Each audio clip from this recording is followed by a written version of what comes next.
Fibre materials. Optical ഫൈബറിന് വേണ്ട material നമ്മൾ select ചെയ്യുമ്പോൾ നമ്മളെ കുറച്ച് കാര്യങ്ങൾ നോക്കണം. അതിൽ 3 എക്സാമ്പിളാണ് ഇവിടെ പറയുന്നത്. അതിൽ ഒന്നാമത്തെ പോയിൻ്റ് എന്താ വെച്ചാൽ, it must be possible to make a long thin flexible fibre from the material.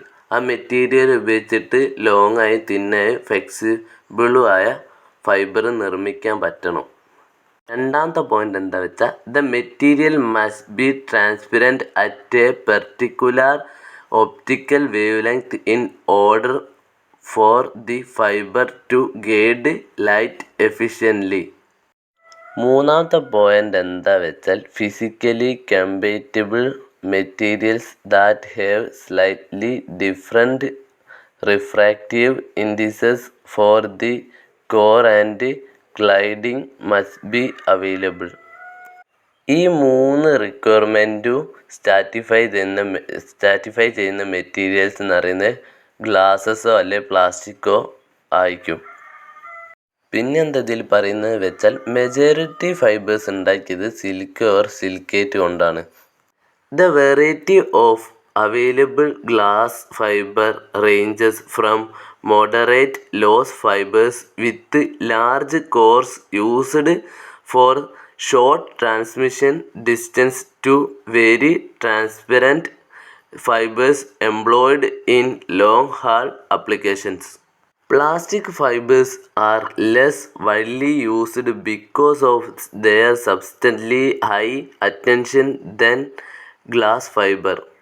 The main use of plastic fibers is in short distance applications and in abuse environments where the greater mechanical strength of plastic fibers offers an advantage over the use of glass fibers. ഇതിലെന്താ പറയുന്നത് വെച്ചാൽ, majority fibres ഉണ്ടാക്കിയത് silica or silicate കൊണ്ടാണ്. Short transmission use ചെയ്യുന്ന large കോറുള്ള moderate loss fibres മുതൽ ആ long hall application, അതായത് long distance transaction നടത്തുന്ന ആപ്ലിക്കേഷൻ ഉണ്ടാവുമല്ലോ, അങ്ങനത്തെ ആപ്ലിക്കേഷൻ, ഈ ആപ്ലിക്കേഷനിൽ യൂസ് ചെയ്യുന്ന വളരെ ട്രാൻസ്പെറൻ്റ് ആയ ഫൈബേഴ്സ് വരെ നമുക്കിപ്പോൾ അവൈലബിൾ ആണ്. പിന്നെന്താ വെച്ചാൽ, ഗ്ലാസ് ഫൈബേഴ്സിനേക്കാൾ ഇപ്പം പ്ലാസ്റ്റിക് ഫൈബേഴ്സ് ആണ് വൈഡ്ലി യൂസ് ചെയ്യുന്നത്.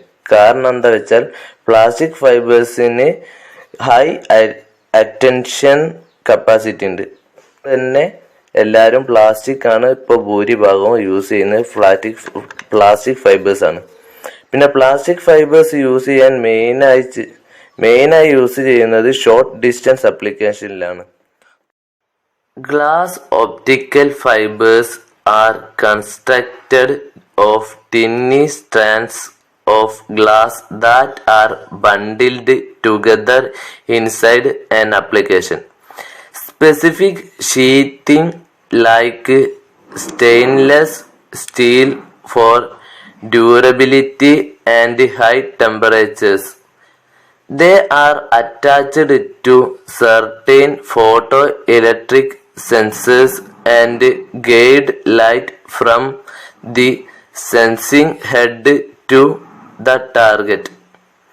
Glass optical fibers have a impressive temperature range as low as -14 Fahrenheit and up to 900 Fahrenheit. The main application for glass fibers are communication sensors and measurement system. Some type of glass optical fibers cables can also be used in harsh environments such as corrosive and wet environments. Glass optical fibres നിർമ്മിച്ചിരിക്കുന്നത് ഗ്ലാസിന്റെ ചെറിയ strands കൊണ്ടാണ്. Steel പോലുള്ള application specific ആയ ഷീറ്റിങ്ങിനുള്ളിൽ ഈ strands glass സ്ട്രാൻഡ്സിനെ ചേർക്കും. ഈ ഷീറ്റിങ്ങിൻ്റെ ഉള്ളിൽ അത് ചേർക്കുന്നത് എന്തിനാ വെച്ചാൽ ആ ഗ്ലാസിൻ്റെ ഡ്യൂറബിലിറ്റിക്കും പിന്നെ ഹൈ ടെമ്പറേച്ചറിനും വേണ്ടിയിട്ടാണ് അത് ചേർക്കുന്നത്. എന്നിട്ട് എന്ത് ചെയ്യുന്നു വെച്ചാൽ ചില ഫോട്ടോ ഇലക്ട്രിക് സെൻസേഴ്സിനെ ഈ ഗ്ലാസ്സുമായിട്ട് അറ്റാച്ച് ചെയ്യും. പിന്നെ ഈ സെൻസിങ് ഹെഡ് എന്ന് വരുന്ന ലൈറ്റിനെ ടാർഗറ്റിലേക്ക് എത്തിക്കും. ഈ ഗ്ലാസ് ഫൈബേഴ്സിനുള്ള ഒരു ടെമ്പറേച്ചറിന്റെ റേഞ്ചാണ് -40 ഫാരൻഹീറ്റ് മുതൽ 900 ഫാരൻഹീറ്റ് വരെയുള്ള ടെമ്പറേച്ചർ. ഗ്ലാസ് ഫൈബറിന്റെ മെയിൻ ആപ്ലിക്കേഷൻ എന്ന് പറഞ്ഞാൽ കമ്മ്യൂണിക്കേഷൻ, സെൻസർ, പിന്നെ മെഷർമെന്റ് സിസ്റ്റം, അങ്ങനത്തെ സ്ഥലത്തൊക്കെയാണ് ഗ്ലാസ് ഫൈബറിന്റെ മെയിൻ ആപ്ലിക്കേഷൻ വരുന്നത്. ചില ഗ്ലാസ് ഫൈബേഴ്സ് എന്ന് പറയുന്നത് ഹാർഷ് ആയിരിക്കില്ല, അതായത് കൊറസീവ് ആൻഡ് വെറ്റ് എൻവയറമെന്റ് ഒന്നും ആയിരിക്കില്ല. നമുക്ക് നനഞ്ഞ സ്ഥലത്ത് എവിടെ വേണം എങ്ങനെ വേണം ഉപയോഗിക്കാം. ചില ഫൈബേഴ്സ് മാത്രം കേട്ടോ. Advantage of glass optical fibre. Glass fibre cables can be used in high temperature applications like furnaces, ovens and condensers in large engines, as well as in extremely low temperature areas such as a cooled storage warmers. അതിലെന്താ പറയുന്നത് വെച്ചാൽ glass fibre cable ഉപയോഗിച്ചിട്ട് high temperature ആപ്ലിക്കേഷനിലൊക്കെ ഉപയോഗിക്കുക. പിന്നെന്താ വെച്ചാൽ അതുപോലെ low temperature ഉപയോഗിച്ച് പ്രവർത്തിക്കുന്ന ഏരിയയിലും ഇത് യൂസ്ഫുൾ ആണ്. നെക്സ്റ്റ് ഒരു അഡ്വാൻറ്റേജ് എന്ന് പറഞ്ഞാൽ since glass cores are efficient at transmitting light and allow for significantly higher transfer speed, glass optical fibers can be used over long sensing distances. ഇതിൽ പറയുന്നത് എന്താ വെച്ചാൽ ഗ്ലാസ് കോർ അത് ലൈറ്റ് ട്രാൻസ്ഫർ ചെയ്യുന്നതിൽ efficient ആണ്. അതേപോലെ തന്നെ സ്പീഡിൽ ട്രാൻസ്ഫർ ചെയ്യാനുള്ള കഴിവും ഇതിനുണ്ട്. അതുകൊണ്ട് തന്നെ glass optical fibres long sensing ഡിസ്റ്റൻസിൽ യൂസ് ചെയ്യാൻ പറ്റും. Glass optical fibre enables you to use a photoelectric sensor in areas where you would not normally be able to use them. With this advantage, you can choose sensors with a wide range of housing, mounting style, and features for your specific application. Photo electric sensors use ചെയ്യാൻ പറ്റാത്ത സ്ഥലങ്ങളിൽ അത് use ചെയ്യാൻ വേണ്ടിയിട്ട് glass optical fibres സഹായിക്കും. അതാണ് ഈ point പറയുന്നത്. Since glass fibre optical cables R thin and light, they are optimized for small spaces and small targets. Glass optical cables എന്ന് പറഞ്ഞാൽ ടിന്നാണ് ആൻഡ് ലൈറ്റ് ആണ്. അതുകൊണ്ട് തന്നെ നമുക്ക് എന്താക്കാം, സ്മോൾ സ്പേസിലും സ്മോൾ ടാർഗറ്റ്സിലൊക്കെ ഇത് യൂസ് ചെയ്യാൻ പറ്റും. ഗ്ലാസ് ഒപ്റ്റിക്കൽ ഫൈബറിൻ്റെ ഡിസഡ്വാൻറ്റേജ് എന്താ വെച്ചാൽ ഗ്ലാസ് ഒപ്റ്റിക്കൽ ഫൈബർ ഇൻസ്റ്റാൾ ചെയ്യണമെങ്കിൽ ഹൈലി ട്രെയിൻഡ് ആയ ടെക്നീഷ്യൻസിൻ്റെ ആവശ്യമുണ്ട്. പിന്നെയാണെങ്കിൽ ആ ഫൈബർ ടെർമിനേറ്റ് ചെയ്യാനുള്ള ടൂൾസിന് ഹൈലി എക്സ്പെൻസീവ് ആണ്. നല്ല എക്സ്പെൻസീവ് ഉള്ള ടൂൾസ് വേണം അത് ഫൈബർ ടെർമിനേഷൻ ചെയ്യണേൽ. രണ്ടാമത്തെ പോയിന്റ് എന്താ വെച്ചാൽ ഗ്ലാസ് ഒപ്റ്റിക്കൽ ഫൈബറിൻ്റെ ഡയാമീറ്റർ വളരെ ചെറുതാണ്. പിന്നെന്താ വെച്ചാൽ കോർ റീജിയനിലേക്കൊക്കെ ലൈറ്റിന് എത്തിക്കാൻ ഹയർ ടെക്നോളജീൻ്റെ ആവശ്യമുണ്ട്. നല്ല ടെക്നോളജി ഉണ്ടെങ്കിലുള്ളൂ കോർ റീജിയനിലേക്കൊക്കെ ലൈറ്റിന് എത്തിക്കാൻ പറ്റുള്ളൂ. മൂന്നാമത്തെ പോയിന്റ് എന്താ വെച്ചാൽ ഗ്ലാസ് ഒപ്റ്റിക്കൽ ഫൈബർ അത്ര ഉറപ്പൊന്നും ഉണ്ടാവില്ല. നമ്മൾ കെയർഫുള്ളായിട്ട് നോക്കിയില്ലേ അത് പൊട്ടിപ്പോകാൻ സാധ്യതയുണ്ട്. നമ്മൾ പ്രോപ്പറായിട്ട് ഹാൻഡിൽ ചെയ്തില്ലെങ്കിൽ അത് പൊട്ടിപ്പോകാൻ സാധ്യത ഉണ്ട് എന്നാണ് മൂന്നാമത്തെ പോയിന്റ് പറയുന്നത്. അടുത്തത് plastic optical fibre. Plastic optical fibre ഉണ്ടാക്കുന്നത് ഗ്ലാസ് ഒപ്റ്റിക്കൽ ഫൈബർ ഉണ്ടാക്കിയതിൻ്റെ ശേഷമാണ് പ്ലാസ്റ്റിക് ഒപ്റ്റിക്കൽ ഫൈബർ ഇൻട്രൊഡ്യൂസ് ചെയ്യുന്നത്. ഈ പ്ലാസ്റ്റിക് ഒപ്റ്റിക്കൽ ഫൈബറിൻ്റെ കോർ ആൻഡ് ക്ലാഡിംഗ് ഒക്കെ പ്ലാസ്റ്റിക് ഓർ പോളിമെട്രിക് മെറ്റീരിയൽ ഉപയോഗിച്ചിട്ടാണ് ഉണ്ടാക്കുന്നത്. പിന്നെ PMMA എന്ന് പറഞ്ഞ സാധനം കൊണ്ടാണ് ഈ പ്ലാസ്റ്റിക് ഒപ്റ്റിക്കൽ ഫൈബർ ഉണ്ടാക്കുന്നത്. അതുകൊണ്ട് തന്നെ ഈ പ്ലാസ്റ്റിക് ഒപ്റ്റിക്കൽ ഫൈബറിനെ വിളിക്കുന്ന വേറൊരു പേരാണ് PMMA ഒപ്റ്റിക്കൽ ഫൈബറിന്. അതുപോലെ തന്നെ ഗ്ലാസ് ഒപ്റ്റിക്കൽ ഫൈബറിനെ പോലെ തന്നെ പ്ലാസ്റ്റിക് ഒപ്റ്റിക്കൽ ഫൈബറും കോറിലൂടെയാണ് ലൈറ്റ് പാസ് ചെയ്യുന്നത്. അതേപോലെ തന്നെ ഒരു വലിയ കോറുള്ള മൾട്ടിമോഡ് ഫൈബറാണ് ഈ പ്ലാസ്റ്റിക് ഒപ്റ്റിക്കൽ ഫൈബർ. അതായത് അതിൻ്റെ ഡയമീറ്റർ വരുന്നത് 0.15 to 2 millimeter ആയിട്ടാണ് അതിൻ്റെ ഡയമീറ്റർ കാണിക്കുന്നത്. Advantage of plastic optical fibre. Plastic optical fibre ഉണ്ടാക്കിയത് ലോ കോസ്റ്റിലാണ്. ചെലവ് കുറഞ്ഞ രീതിയിലാണ് പ്ലാസ്റ്റിക് ഒപ്റ്റിക്കൽ ഫൈബർ ഉണ്ടാക്കുന്നത്. ഇത് ഇൻസ്റ്റാൾ ചെയ്യാൻ എന്താ പറയുക, എക്സ്പെൻസീവ് ഒന്നുമില്ല, തീരെ എക്സ്പെൻസീവ് ഒന്നുമില്ല, വേഗം ഇൻസ്റ്റാൾ ചെയ്യാം.